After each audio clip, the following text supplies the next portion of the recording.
Hello, ladies and gentlemen, and welcome back to Georg Mack Plays the Classics. I've finally wrapped up 1989 and I'm looking forward to looking back on the year. 174 games were released on the NES, Sega Master System, TurboGrafx-16, and Sega Genesis in America in 1989. 4 of them were Power Pad games on the NES that were rendered unplayable due to my lack of the peripheral.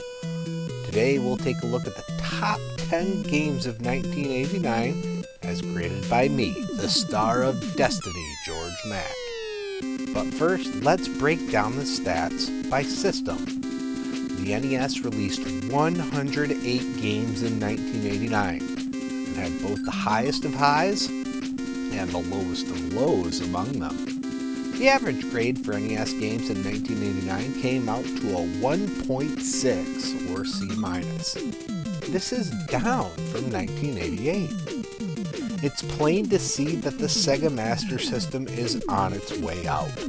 Despite releasing 26 games in 1989, there aren't even that many games left before the Master System fades away.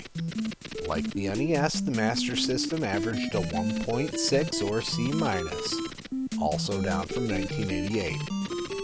The Sega Genesis debuted in August of 1989 and released 17 games, mostly developed and all published by Sega. The Genesis games averaged a 2.3 or C+ grade. The TurboGrafx-16, of which I had never played before, also debuted in August 1989 and released 19 titles, mostly published by NEC. The average came out to be a 2.0 or C. My top 10 goes by overall grade, then ties are broken by fun factor, gameplay, graphics, difficulty, then sound in order.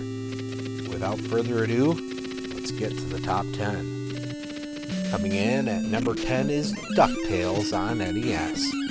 The Adventures of Scrooge McDuck were tight on controls, great on music, and playable by all.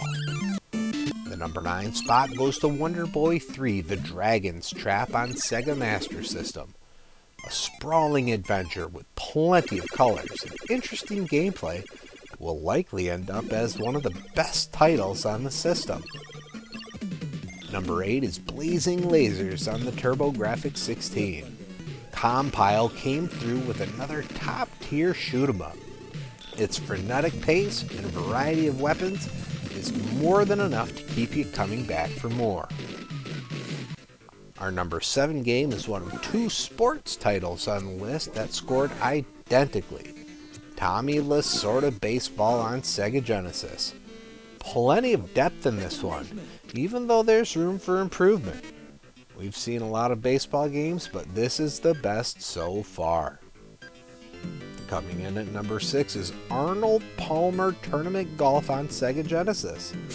I put this one above Tommy Lasorda because I spent so much more time playing it as a kid, and I'd keep playing it if I didn't have other games to get to. The number 5 title is Ghouls and Ghosts on the Sega Genesis. Way better than the NES title in the same lineage. Arthur controls better, fights better, and overall is better. The best game for the Sega Genesis in 1989 is number 4 and is Golden Axe. This is a top-tier title that is likely to stay on top for a little while at least. At number 3 is Ninja Gaiden on NES. I give Ninja Gaiden the top spot for the year in the graphics department, bringing in awesome cutscenes between levels. The gameplay is tight, if a bit annoying when flying enemies come on stage. Our runner-up at number 2 is Faxanadu on NES. This is another sprawling adventure filled with platforming, grinding for money, and gruesome-looking enemies. Saving the World Tree is a good time that I'd be happy to do again. And the game of the year of 1989 goes to Mega Man 2 on NES, and there was never really any doubt.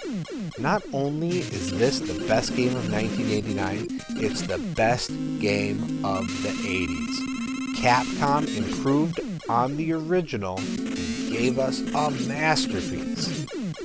The highs were certainly high, but the lows were exceptionally low.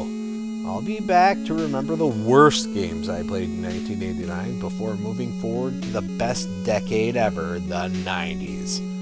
I thought 170 games was going to be a lot, but 1990 is going to eclipse it with 292 titles before any unplayable games or compilations. But I'll play what I can, because it is my destiny.